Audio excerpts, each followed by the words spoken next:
Hai, apa sih sirkuit training itu? Baik, kali ini saya akan membahas salah satu program latihan yang biasa digunakan untuk meningkatkan kebugaran jasmani. Dan program ini biasanya sudah diberikan dan dilakukan mulai dari tingkat sekolah dasar, SMP, SMA, bahkan seterusnya. Sirkuit training merupakan sebuah program latihan yang dikembangkan oleh Francisco Yolanda dan G.T. Anderson pada tahun 1953 di University of Leeds, Inggris. Lalu apa sih pengertian dari sirkuit training ini? Sirkuit training adalah sebuah latihan yang di dalamnya membentuk beberapa pos-pos latihan. Dan gabungan pos-pos latihan inilah yang diibaratkan sebagai sebuah sirkuit. Tiap pos itu berbeda bentuk latihannya. Misalnya pos 1 push up, pos 2 sit up, pos 3 burpee, dan seterusnya. Nah, lalu apa sih manfaat dari sirkuit training ini?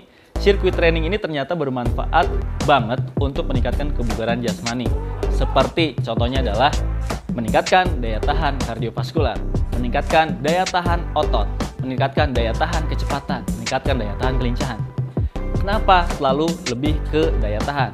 Karena dengan latihan sirkuit training ini, kita melakukan aktivitas tanpa henti sampai semua pos-posnya itu terselesaikan. Mungkin bisa saja ada istirahat sedikit ketika berpindah dari satu pos ke pos yang lain. Bisa nggak sih dilakukan secara individu atau bisa juga nggak sih dilakukan secara kelompok? Oke, untuk lebih jelasnya bagaimana cara kita melakukan sirkuit training, let's go, kita ke lapangan. Oke, dan ini dia pos-posnya. Pos 1, pos 2, pos 3, pos 4. Di pos 1, saya akan melakukan gerakan squat. Di pos 2, saya akan melakukan gerakan burpee. Di pos 3, saya akan melakukan gerakan jumping jack. Di pos 4, saya akan melakukan gerakan push up. Let's go do it!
Oke, setelah kamu selesai melakukan berbagai bentuk latihan dari mulai pos 1, pos 2, pos 3, pos 4, itu artinya kamu sudah melaksanakan satu rangkaian latihan sirkuit training dan kamu bisa mengulanginya lagi dari awal sampai akhir. Oke, itu dia sirkuit training, merupakan sebuah latihan yang di dalamnya ada pos-pos tertentu dengan bentuk latihan yang berbeda-beda. Jika masih ada pertanyaan atau ada saran, silahkan kalian komen di kolom komentar di bawah ini. Terima kasih. See you. Sebentar lupa.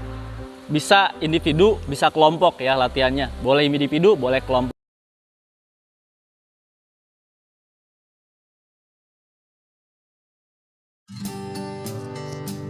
Lari lintas alam atau yang biasa disebut dengan trail run, bisa juga disebut dengan cross country, bisa menjadi pilihan olahraga yang menyegarkan bagi mereka yang jenuh dengan rutinitas kerja dan kegiatan di tengah kota dan hiruk pikuk kota.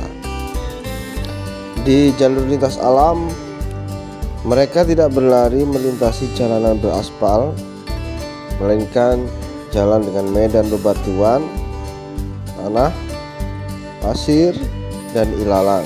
Bahkan terkadang harus melalui aliran sungai. Lari lintas alam menawarkan tantangan yang lebih besar. Alam terbuka dengan beragam landscape-nya, hutan, bukit, gunung, sawah, padang rumput, atau padang pasir. Pelari juga harus punya strategi bagus dan daya juang serta survival. Apalagi ada target waktu yang harus dikejar. Lari lintas alam sebagai salah satu olahraga yang bisa menjadi ajang promosi wisata alam Indonesia. Lari lintas alam juga diperlombakan secara profesional, baik secara individual maupun berkelompok.